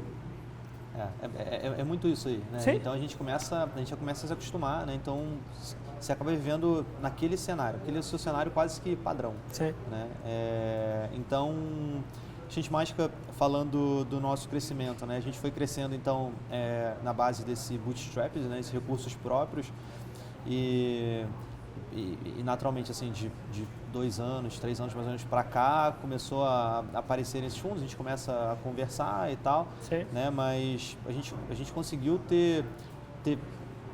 a gente conseguiu de alguma maneira ter esse alicerce muito sólido, né? Muito bem estruturado hoje para a gente falar não, hoje a gente decidiu, optou por nesse momento não está com esse recurso terceiro. Então, isso te dá até mais poder de barganha, eventualmente, quando você quiser negociar alguma coisa. Então, e hoje, assim... O que você acha sobre pegar investimento? Seja investidor anjo, seja venture capital, qual é a tua visão sobre isso? Então, não tem, é aquela coisa de negócio que não tem história certa, não tem história errada, né? Então, assim, tem empreendedores bem-sucedidos, que pegaram, que pegaram investimento. Então, assim, a gente pega o caso, por exemplo, hoje uma grande referência no Brasil de bootstrapped é o Max Milhas, né, do Max. Então, o Max, ele hoje está, enfim, enorme, né, um super faturamento, uma estrutura muito robusta e que eu falo que é mindset de padeiro, no sentido da padaria, que você tem que vender mais pão para comprar mais farinha no dia seguinte, para poder vender mais pão, enfim, né? Uma taxa alta de reinvestimento do lucro do negócio. Exatamente. Então, e a gente tem uma série de outros casos aí, muitos casos de mídia, né, bem-sucedidos. Hoje no Brasil tá bombando 99, Nubank, entre vários outros que tem fundos muito grandes por trás. Tem fundos muito grandes por trás, então assim, não tem resposta certa ou errada. Eu acho que tem que estar claro para onde você quer ir, qual o objetivo daquilo ali. Então assim, a gente pensa sempre, tá, beleza, então investimento por quê, né? Para que a gente vai fazer isso, né? E para se direcionar, né? Para qual local, para onde. O que eu acho muito errado, que por conta, tá batendo 25 aí já de novo, o que eu acho muito errado, e aí acho que é uma coisa muito mais de quem é júnior e quem está começando do que eventualmente, o Davi Vélez que toca o Nubank. Esse cara não tem esse erro de mindset. Mas que existe uma confusão em quem está começando, que você precisa criar uma máquina financeira, uma planilha de Excel para conseguir captar investimento. Você precisa criar um negócio. Então, eu vejo muita gente que eu converso que, assim, o HH cerebral dos fundadores está 100% alocado em como levantar dinheiro e 99% alocado em como levantar dinheiro e 1% alocado em como criar um produto que as pessoas queiram. E isso eu acho muito errado. E a gente passou por um cenário no Brasil, agora, depois com questão de crise econômica, foi um pouquinho para trás, mas justamente que as startups elas estavam começando e querendo levantar algum capital. Né? E o Brasil, quando, enfim, era capa de revistas americanas, etc., como o lugar para se investir, começou a acontecer muito isso. Cristo Redentor decolando. Cristo Redentor decolando é a síntese, né, dessa expectativa de que se tinha pelo Brasil. E muita startup começou a ser criada justamente nessa hype, né, que começou a acontecer aqui no Brasil, de vamos criar uma startup, e aí você já criava sua startup pensando no investimento, assim. Então você não pensava nem no negócio, né? Então, o cara estava mais focado em criar uma arbitragem, mais interessado em criar uma arbitragem financeira do que uma coisa que as pessoas quisessem, né? Pois é, exatamente isso. Então, assim, as pessoas não estavam tão preocupadas, né, nesse processo de entendimento do usuário, etc. Né? E, enfim, então vários foram ficando para trás nesse caminho. Então, assim, essas várias startups até que 2013, 2014 que a gente foi vendo, elas foram, enfim, não conseguiram ser tão bem-sucedidas, apesar de ser bem-sucedido em levantar capital, né? Ficaram as mais fortes, as mais bem estruturadas, mas é um negócio também que existe um risco a partir desse mindset que se criou, que em algum momento você vai conseguir descobrir o seu modelo de negócio, o seu modelo de receita, né? Existe um risco inerente a isso, que é você não conseguir... Você não descobrir. Sem nunca encontrar o fit. Você nunca encontrar. Então a gente tem, enfim... não vamos nem entrar em referência de Brasil, mas... É o que mais tem, na verdade, né? Pois o que mais tem é a empresa que não descobre o seu modelo. Pois é, então isso é extremamente perigoso, porque você começa a viver para levantar capital e você levanta um round e aí tem mais de uma coisa, né? Assim, o round seguinte ele tem que ser maior do que o anterior, porque senão... Desvaloriza todo mundo que entrou. Desvaloriza todo mundo e possivelmente o CEO vai tomar um pé na bunda, né? Sim. Cria-se uma máquina de incentivo perverso. Pois é, então assim, você entra num ciclo ali, num ciclo vicioso que você não consegue sair. Você vai alimentando aquilo ali, e acontece muito hoje até no Brasil, que alguns CEOs, founders, eles saem para abrir outro negócio, né, de maneira honrosa, né? Eles saem daquilo ali porque, enfim, justamente não conseguiu fazer isso acontecer. E o fundo falou, olha, me desculpa, mas você não tem... Não é o cara certo para tocar isso. Você não tem capacidade de gestão para fazer isso, né? E aí, enfim, e aí algumas, não estou dizendo que é em todos os casos, mas alguns deles eles saem, né? Como é que a gente sai de uma maneira mais bonita aqui, né? Então sai para tirar um ano sabático, sai para abrir um outro negócio e tal. Então, assim, é uma situação bastante perigosa que há de se pensar se quer entrar nesse jogo ou não. Perfeito, né? perfeito. Então, a respeito do que você falou, eu também nunca peguei dinheiro com investidor.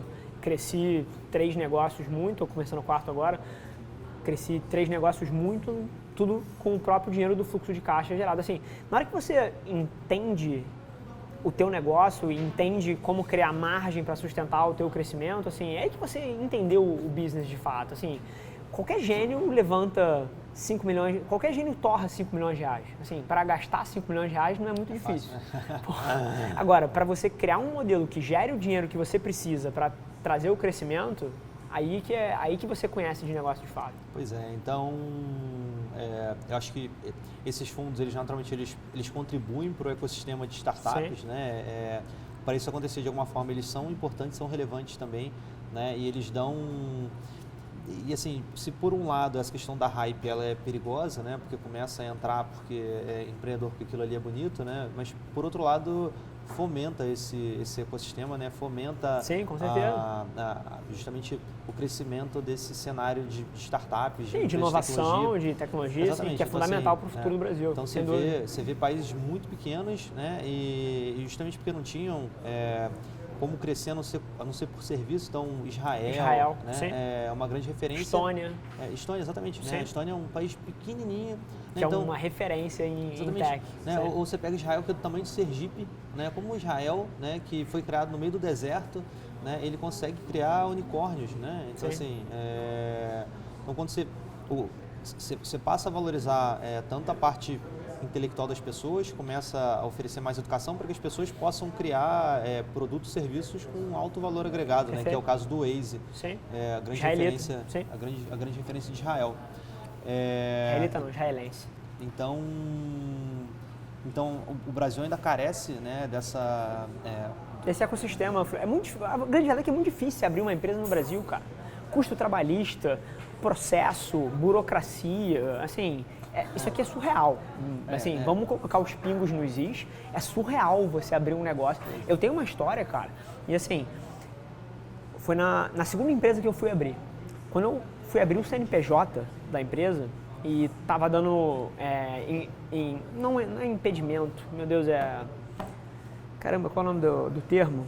Enfim, esqueci. É quando você tenta abrir e volta uma notificação. Você tenta abrir, e aí eu marquei um horário lá na junta comercial e fui na junta comercial. Não vou dizer qual foi, onde foi, enfim, não interessa. Mas, cara, o fato é que eu sentei na mesa com esse filho da puta e o cara literalmente falou que tava dando problema, que tava dando... Tinha algumas inconsistências e o cara tava... Posso pegar aqui rapidinho? O cara tava com um negócio fechado aqui, assim, na frente dele. Ele falou, mas sabe como é que é, né? A gente tem várias maneiras de resolver. E ele abriu o negócio e tinha tipo um maço de dinheiro aqui dentro. Então, se você conseguir encontrar alguma forma da gente trabalhar junto, a gente pode resolver o seu problema. Juro por Deus. Para abrir um CNPJ, cara, para pegar uma inscrição estadual. E aí você imagina isso multiplicado pelo número de empreendedores que tentam abrir um negócio no Brasil. Fudeu. E claro que eu tinha recurso, assim, não fiz nada de errado, mas, pô, tem um time de advogado aqui, encontraram outras maneiras, mudar o lugar que estava abrindo, enfim. Mas assim, o cara médio não tem esses recursos que eu tenho para driblar um negócio desse e fazer de outra forma. Então, é disso que a gente está falando, o que é empreender no Brasil. Pois é, e a gente não consegue pensar em crescimento do país sem o crescimento do cenário de negócios, né? O cenário de empresas.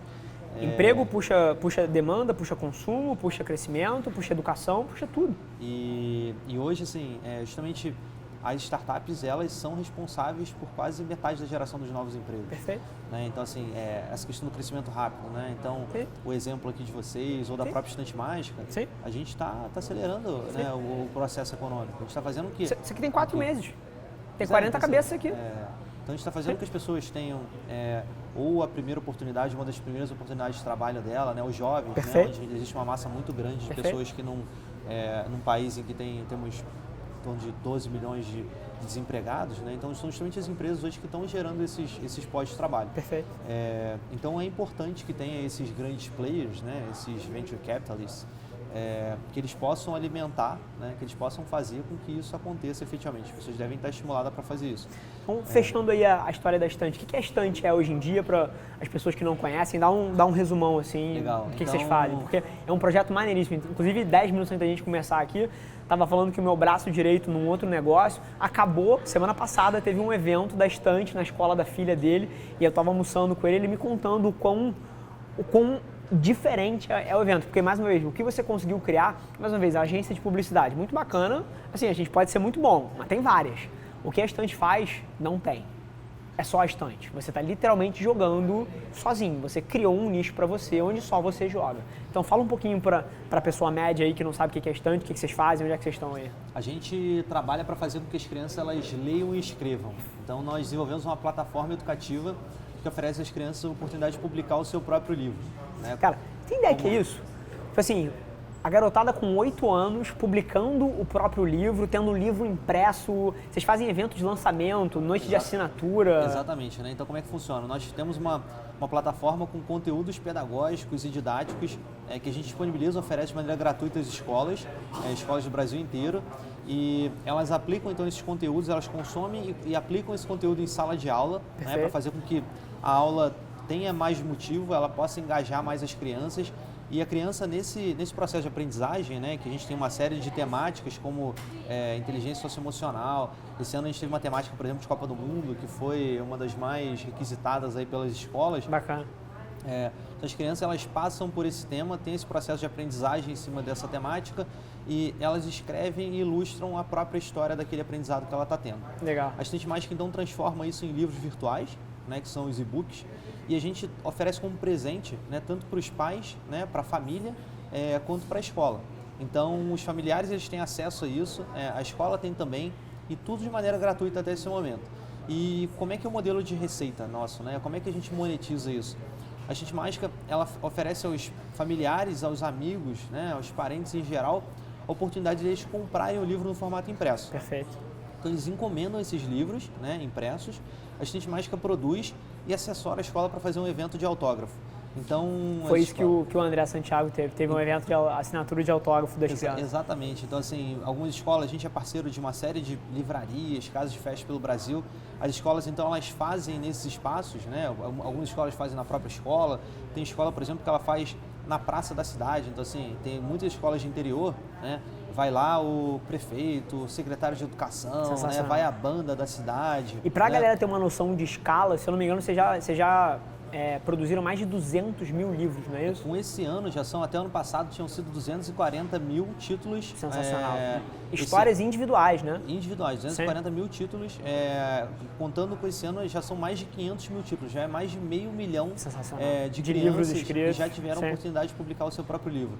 Daí, o que a gente faz com a criança? A gente faz com que a criança ela comece a perceber o processo de leitura escrita de maneira diferente, né? A gente trabalha direto com o que a gente chama de protagonismo da criança. Perfeito, que eu ia falar. Então, a palavra é protagonismo. Exatamente, então protagonismo. Então, assim, a criança, quando ela, nesse evento de autógrafo, ela autografa, ela presenteia, né, esses convidados, ela passa a ser o personagem principal do mundo naquele momento a partir de uma produção literária dela. Então, assim, a gente empodera a criança, a gente faz com que ela tenha uma outra percepção de todo esse processo literário. Então, assim, o livro ele passa a ser um grande amigo dela, né? Assim, a gente aproxima a criança da leitura, trabalha direto com motivação e engajamento dela. E a partir disso a gente começa a ver justamente essa questão do aumento da leitura e da escrita das crianças. As crianças passam, a gente tem relatos, tem avaliações que a gente faz, as crianças passam a ler mais, passam a escrever mais também. Esse é o grande desafio que a Estante Mágica tenta trabalhar hoje, que é fazer com que as crianças elas leiam e escrevam mais para que elas possam abrir portas para um novo mundo, né? Esse mundo que a gente não sabe, a gente tem um cenário aí que quase metade dos empregos, possivelmente eles vão desaparecer, né, nos próximos anos. Ser né, substituídos no mínimo. Né, e não só na questão profissional, mas a gente fala na questão pessoal e social da criança também. Então, assim, a leitura e a escrita, ela desenvolve ferramentas essenciais para a criança ela poder viver nesse novo mundo, né? Então, assim, a gente... Onde os soft skills vão ser muito mais relevantes do que qualquer outra coisa. Exatamente. Então, assim, a gente percebe hoje que assim, uma grande competência, uma grande habilidade que a criança ela necessita hoje é a análise crítica, né? Quer dizer, na verdade não a criança, né? O adulto. Sim. Então a criticidade, a gente olhar alguma coisa, conseguir ter a percepção daquilo ali, não ser só um reprodutor, né, daquilo que a gente está vendo. Não ser uma esponja, não consumir passivamente. Exato. Então assim, a criança ela tem que ter a capacidade de se comunicar, né? Então comunicar é uma necessidade constante nesse mundo em que, aliás, a gente fala desde fake news, de polarização. Então, por quê? Porque as pessoas não estão sabendo se comunicar. A gente está tendo uma falha grave em comunicação, né? E com escrita também a gente fala, por exemplo, do processo de curiosidade, né? Então, assim, a gente tem hoje que aprender a aprender, né? Então, existem pesquisas que dizem que a gente vai ter, a geração que está surgindo agora, ela vai ter até 5 carreiras, vamos dizer, diferentes, né? Então, ela vai para uma área, depois vai focar em outra. Então, assim, o mais certo que se tem é que a gente precisa estar constantemente se adaptando. Sim. Exatamente. Então, Sem a menor dúvida. Então, assim, a gente tem que dar à criança essa capacidade dela ser curiosa, dela poder aprender isso aqui, né? Diferente do passado, né? Da época dos nossos pais, e pais ou avós, em que você entrava numa empresa, né, e eventualmente tinha definido a sua vida. Pronto, era aquilo. Né? Então você é advogado até o fim da sua vida, você é engenheiro da Petrobras até o fim da sua vida, você é aquilo ali até o fim da sua vida. Então, assim, hoje não é mais assim. Perfeito. Né? Então a gente tem que ter essa capacidade de adaptação e é pelo processo de escrita e leitura que a gente oferece esse universo para a criança, e é isso que a gente vem vendo hoje.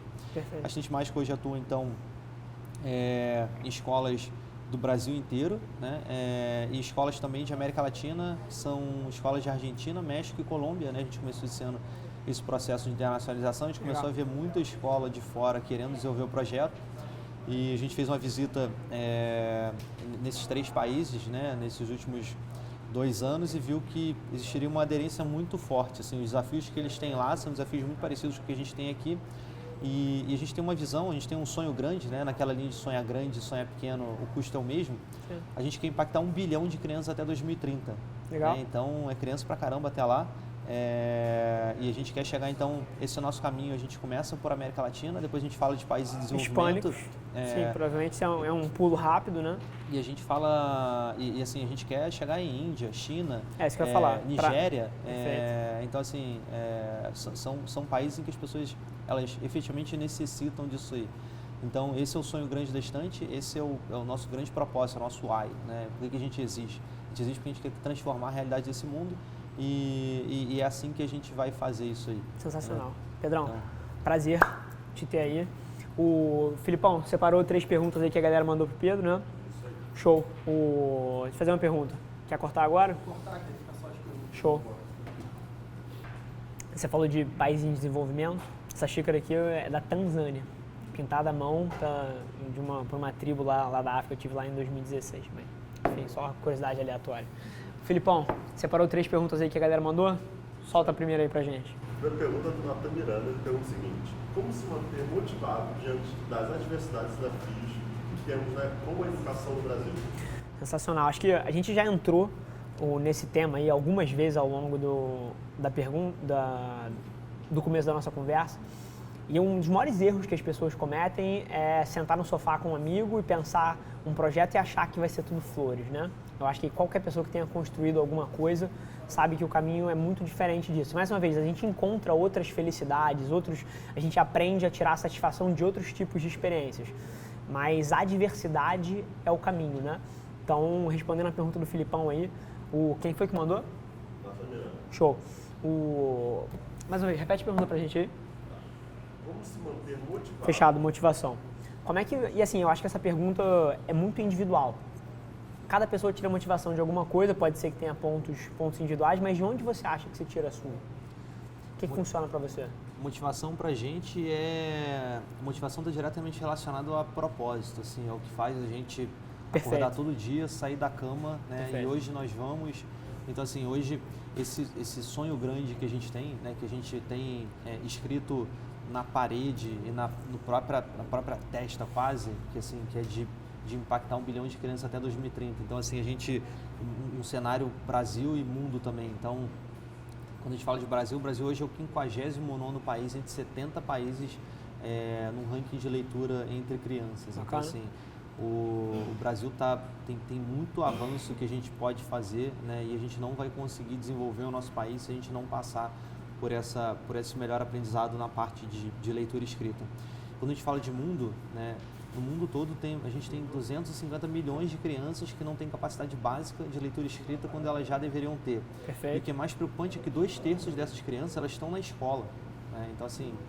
As instituições não são eficientes em executar o papel delas. Exatamente. Perfeito. Então, a gente trabalha hoje justamente para poder fazer com que os professores eles possam estar mais capacitados, estar mais preparados para poder impactar os seus alunos.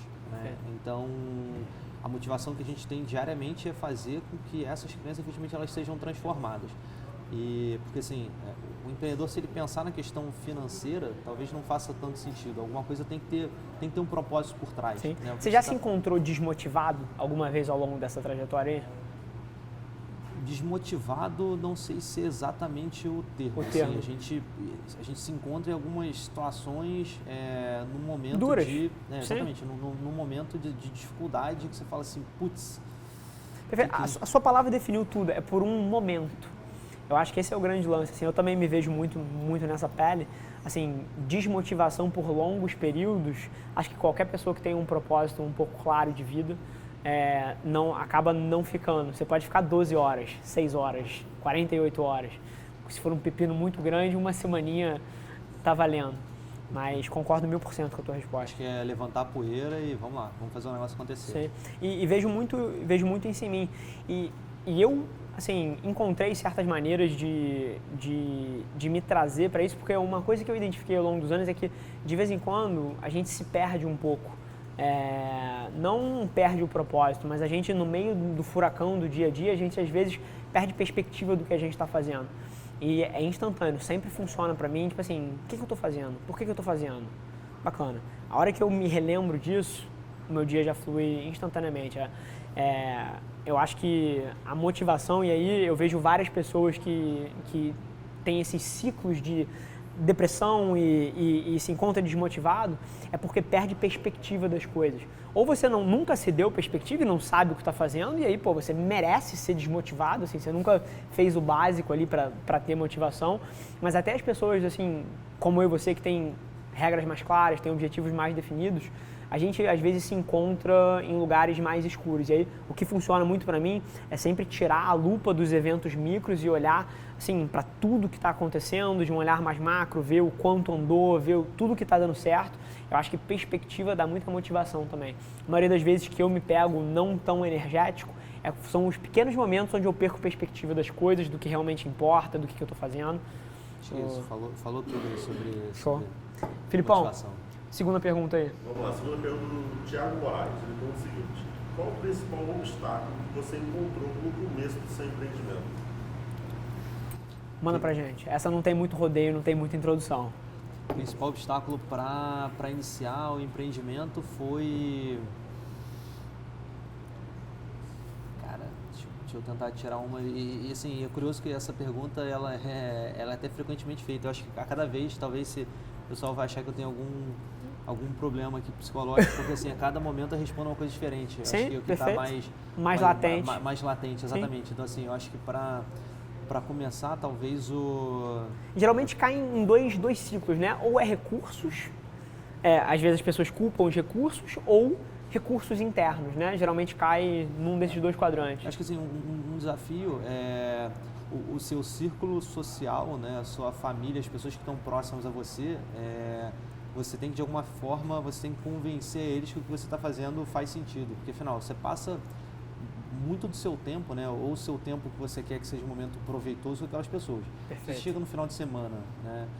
Empreendedor não tem final de semana, mas aquele momento que você encontra, né, com familiares, etc., e as pessoas estão ali falando, putz, mas por que você está fazendo isso? Por que você não está fazendo aquilo e tal?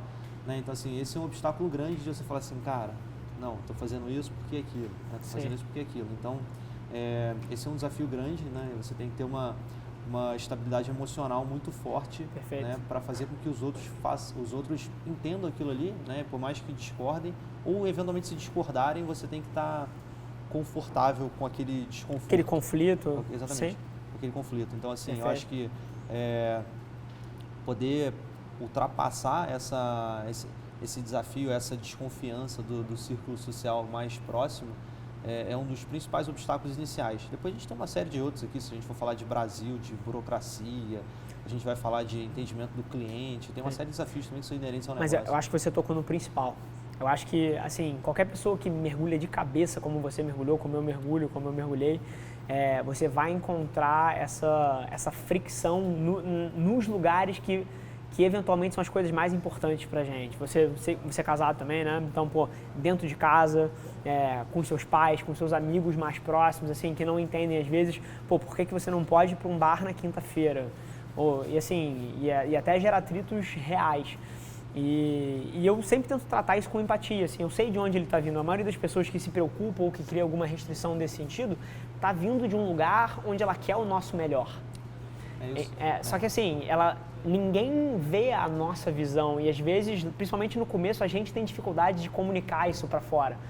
E aí esse processo até a gente arranjar uma forma de conscientizar os outros de que aquilo é o que é certo pra gente, que se eles de fato querem o nosso bem, como eles dizem que querem, aquilo ali é o que eles têm que apoiar, esse processo às vezes demora um tempo para ajustar. Justamente porque empreender é irracional, né? Então, Sim. assim, essas pessoas, naturalmente, elas querem o melhor seu. Perfeito. Né? E elas estão vendo que, assim, cara, mas por que você não está fazendo aquilo ali, né? E no caso de quem passa muitas vezes por graduações tradicionais até, né? Você fala assim, pô, mas por que você não segue carreira naquilo? No meu caso era, por que não está fazendo concurso público, né? Então, assim, por que não está virando... E você ia morrer, essa é a resposta. Eu não tiro a cabeça, né? Então, assim, mas o amigo fulano de tal é juiz agora, o outro não sei o que, tal. Tá tirando 15 prata, trabalha 3 vezes por semana. Exatamente isso, assim. Então, eu falo, cara, não é isso que eu quero, não é isso que faz sentido para mim. Sim. Eu encontrei um momento muito peculiar desse, quando a empresa, eu já tinha feito a empresa do meu padrasto dar certo, eu já tinha aberto a minha primeira empresa, a segunda empresa que eu ia meter a minha mão, mas era a primeira que eu abria, e as duas já estavam dando muito certo. Eu já tinha, inclusive, as pessoas que operavam aqueles negócios para mim, eu estava num nível, assim, executivo que não metia a mão mais em nada, participava de comitê, dava orientação geral, mas não fazia mais trabalho. Ou seja, se eu quisesse, podia ir para o escritório 2 vezes por semana, de 1 às 4, ter 7 reuniões por semana, e não fazia mais nada. E assim, na hora que eu me encontrei nesse espaço, foi o momento da minha carreira que eu estava mais infeliz. Juro por Deus. E os meus amigos falaram, poxa, cara, como assim você vai abrir um outro negócio? E a galera que está aqui sabe. Quanto eu já tirei de lucro daqui de dentro? É óbvio que a empresa dá lucro, mas quanto que eu já tirei de dinheiro daqui? Rosca. Todos os funcionários aqui têm acesso ao DRE, ao balanço, a porra toda. Ou seja, estou trabalhando. Mais uma vez, a agência abriu para o mercado há 4 meses, mas a gente já está estruturando o modelo há 1 ano. Eu estou trabalhando há 1 ano, teoricamente, de graça. Eu poderia ter tirado dinheiro já, mas não tirei. Reinvesti cada centavo aqui de volta. Isso é racional? Não é, mas nunca tive tão feliz na minha vida. Então, eu acho que vem muito disso. Não é pelo payout do final, é muito mais pelo processo. Mas empreender é uma atitude totalmente irracional, mas que no final é o que faz a vida de alguém assim fazer sentido. Sim, é isso. Filipão, terceira pra gente. Vamos lá.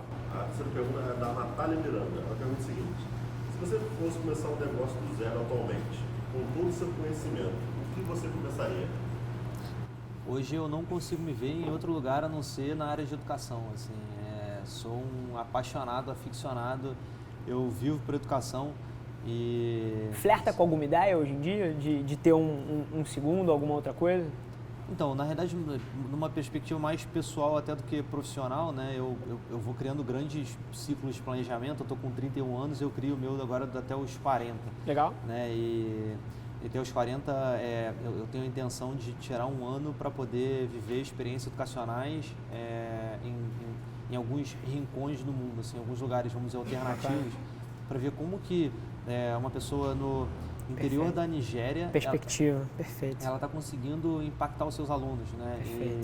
E aí, assim, no meu caso, que estou inserido no mundo da educação, é ver que, cara, não é necessariamente aquele recurso tecnológico que faz aquilo ali, assim, existem outros elementos que fazem essa transformação, esse impacto ser causado. Sociocultural então, daquele negócio, daquele lugar ali, né, específico. Exato, então eu tenho a intenção de tirar esse ano para fazer isso. E tem algum momento também de passar 1 ano estudando fora, parar, enfim, 1 ano, quase um outro ano, vamos dizer, sabático, entre aspas, né, para poder refrescar as ideias sobre educação. Então, parar para olhar de fora, né, para depois poder voltar para refletir um pouco, né, porque a gente acaba que no trabalho, apesar da posição que a gente ocupa, assim, uma posição estratégica, de você ter que pensar bastante. Exercitar, sim, conversar com muita gente. Mas eu acho que em algum momento eu quero dar um passo... Sair da caixa, um passo maior para fora. Um passo para fora, para depois poder voltar a dar esse outro passo para dentro de novo. Então, a área de educação é a área que eu vivo por ela hoje, né, e eu não vislumbro hoje sair para ir para algum outro setor. Perfeito. Pedrão, fechou, né? Maravilha. A última pergunta nunca é debatida a priori, assim, não aparece em briefing nenhum, se bem que nem eu nem você recebeu um briefing nenhum. O briefing ficou perdido em algum lugar da nuvem aí. Mas a última pergunta que eu sempre faço para todo mundo, o nome do programa é Extraordinários. E a pergunta é, o que é ser extraordinário para você? E mais uma vez, a definição de cada pessoa é completamente diferente. Não teve uma pessoa que sentou nessa cadeira aí, dos 70 episódios que a gente já teve, que tenha dado uma resposta igual. Então, assim, é uma coisa muito pessoal, não tem resposta certa, não tem resposta errada. É uma definição que acho que parte muito da experiência pessoal de cada um. Mas eu queria pegar o teu pulso aí. O que é ser extraordinário para você, Pedrão? Ser extraordinário para mim é alcançar a plenitude do seu próprio potencial e entendendo que o potencial ele é quase que ilimitado, né? Numa definição de que a gente chama de growth mindset, né? Que assim Carol Dweck, que ela fala que enfim, a gente tem que entender o quão flexível é o nosso cérebro, a nossa capacidade de aprendizado, mas dentro do que você vislumbra como aquele seu potencial é você alcançar o máximo daquilo ali que você entende. Então, justamente por isso que, enfim, cada um percebe o extraordinário, né? Então, assim, o meu extraordinário é isso, né? O extraordinário daquele é outro. Então, assim, eu saio um pouco, né, talvez até de uma visão mais binária de é ou não é, né? Eu acho que cada um pode ser extraordinário da sua própria forma, com a sua própria característica, suas próprias inteligências, competências e habilidades. Então, esse é o extraordinário para mim. E, enfim, eu estou envolto de pessoas extraordinárias aqui nesse ambiente, na empresa que eu estou, a Estante Mágica. Então, assim, eu acho que essa é uma das satisfações de vida, que é ver o tempo inteiro pessoas extraordinárias de alguma forma. Sensacional. Inclusive, parar um momento aqui no final do programa, cara, para te agradecer e reconhecer pelo trabalho que você tem feito, de verdade. Não só, é claro que, assim, a minha missão de vida é fazer esse cara criar um Instagram, já vou deixar aqui, ele não tem nem celular, mas é fazer você criar um Instagram para que você possa dividir um pouco mais dessa tua mentalidade, das coisas que você fala e do impacto que você está promovendo, porque, mais uma vez, você criar um negócio que é inovador, que é rentável, que move o Brasil para frente e que ainda promove uma transformação profunda, não só no nosso país, mas com missão global, é um objetivo, assim, muito admirável de ser alcançado. Então, ainda mais fazer da maneira que você está fazendo, eu queria parar um momento aqui, te agradecer de verdade por tudo que você tem feito dentro do empreendedorismo brasileiro, dentro da vertical de educação, que é uma das principais verticais para promover o futuro do nosso país e dos seres humanos em si. E te agradecer de verdade, cara. Valeu, Rafa. Obrigado, parabéns aí pelo trabalho que está sendo feito. Eu acho que de alguma forma poder empoderar as pessoas aí que estão assistindo, né, esses novos empreendedores, eles poderem ser empoderados, poderem ser estimulados, né, e a gente espera que muitos outros possam surgir por aí. Né? Então, obrigado pela oportunidade, parabéns pelo trabalho que está sendo feito aqui também. Obrigado. E mais uma vez, sigam esse cara no LinkedIn, ele não tem Instagram, mas a gente vai setar aqui, assim, vai acabar esse programa, eu vou passar 40 minutos infernizando a vida dele para ele sair daqui com o Instagram. Mas brincadeiras à parte, segue o Pedro Contino no LinkedIn. João, sobe o celular aí, se você esquecer de subir o link pro LinkedIn dele, eu te mato. Com muito amor. Mas é isso, família. Assim, espero que vocês tenham tido a oportunidade de pegar um pulso do que é um cara que tirou um projeto absolutamente inovador, que não tem benchmark no Brasil, ninguém faz nada parecido com o que o Pedro faz. E tem tirado um pouco de valor da narrativa dele, dos aprendizados que ele tirou ao longo dessa trajetória, que eu tenho certeza que tem muita coisa para quem quer começar ou para quem já está metendo a mão. Tem muito valor e muito ensinamento nas palavras que saíram da boca dele. Então é isso. Obrigado a todo mundo que assistiu. Se você está assistindo no Spotify, no YouTube, cara, tira um print da tela, me marca, não marca o Pedro porque ele não tem Instagram, mas marca a gente pra gente saber que você está ouvindo. A gente vai responder a cada uma das pessoas pessoalmente e a gente se vê no próximo episódio de Extraordinários. Valeu!